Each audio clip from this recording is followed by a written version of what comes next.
నా పేరు లూద్మేరి, మా ఊరు వెంగళాయపాలెం. నా భర్త పేరు శీల్ సింగయ్య. అతను జగనన్న గారు వస్తున్నారని చూడటానికి వెళ్ళారు.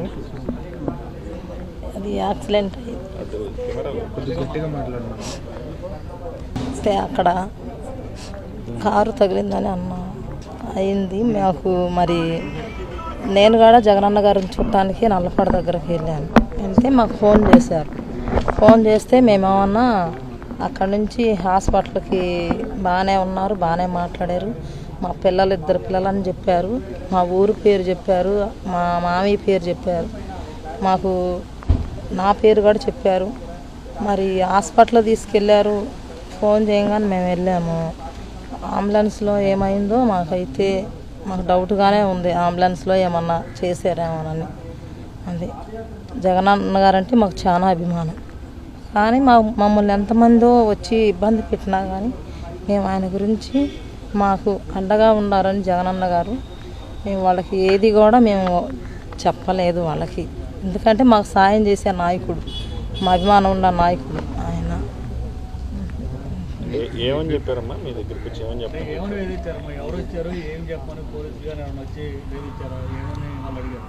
పోలీసులు వచ్చారు, వీడియోనే చూపించారు మాకు వాళ్ళు. మరి లోకేష్ గారు పంపించారు, మేము కూడా మీ అసీలమే అని చెప్పారు, మీ కులస్తులమే అన్నారు. వాళ్ళు వచ్చేలేకే నాకు అసలు భయం వేసి మేమైతే ఏం చెప్పలేదు. తర్వాత లోకేష్ గారు పంపించారు అని చెప్పారు మాకు. మమ్మల్ని ఎంత ఇబ్బంది చేసి ఎంత మాట్లాడాలన్నా కానీ మేమైతే ఏమీ మాట్లాడలేదు. లోకేష్ గారు వాళ్ళే చాలామంది 50 మంది దాకా మా ఇంటికి వచ్చారు. చెప్పేశారు వాళ్ళు, మేము లోకేష్ గారు పంపించారండి మమ్మల్ని అన్నారు. ఆ మాట వాళ్ళు ఎలా జరిగిందమ్మా మీకు చూడమ్మా, మరి ఇతను యాక్సిడెంట్ అయింది కదా, కారు కింద పడిందని అన్నారు వాళ్ళు. ఆ మాటే చెప్పారు వాళ్ళు. కానీ మేము నమ్మలేదు. అది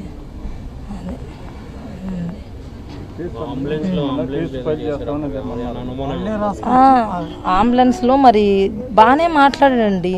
ఇన్ని మాట్లాడిన ఆయన మరి చిన్న దెబ్బలే తగిలింది చేతికి. ఇక్కడ తప్పనిచ్చి ఎక్కడా దెబ్బ తగలలేదు. మరి ఎక్కడా దెబ్బ తగలినప్పుడు అతను ఎందుకు చనిపోతాడు? చనిపోయే అవకాశం కూడా లేదు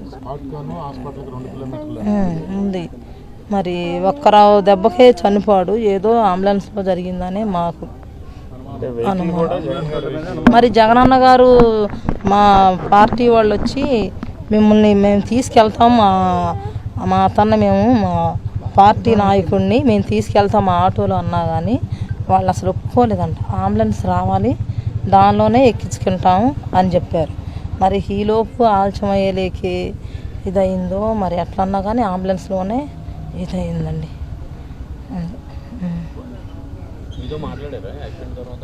లేదండి, ఫోన్ నెంబర్ ఇచ్చారు మా అల్లుడిది, మా తమ్ముడే.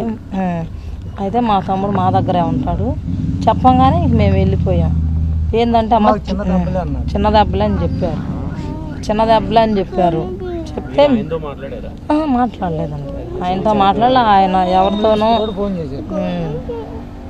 ఫోన్ చేసి చెప్పారు.